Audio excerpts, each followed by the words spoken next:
هو تقدير الكلية مهم بنسبة كام في المية؟ هحاول ما اكونش اجريسيف في الفيديو دون، هحاول اكون بسيط، هحاول ان انا اقول كلام ما يضايقش اي حد. ولكن خليني اسالك سؤال، هو انت كطالب درست 4 سنين في الكليه، ايه ممكن اقيمك بيه غير تقدير الكليه؟ ايه اللي انت طلعت بيه من ال4 سنين غير التقدير؟ الاجابه انه الحاجه الوحيده اللي اقدر اقيمك بيها في الكليه هو الجي بي اي بتاعك. الجي بي اي بيوضح مدى التزامك في الكليه وقد ايه انت كنت قادر تهضم المواد وتقدر كمان تمتحن فيها وتجيب درجات كويسه. وبالتالي في معظم المنح اول حاجه بيتبص عليها هو التقدير. مش بس كده، كتير من المنح بتحط ثريشولد للتقدير. يعني ايه؟ يعني بيقولوا المينيمم بتاع التقدير عشان تقدم على المنحة بتاعتنا هو 3.2 3.4.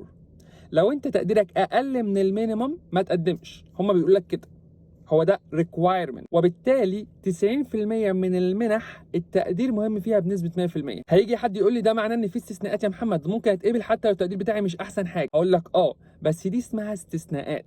يعني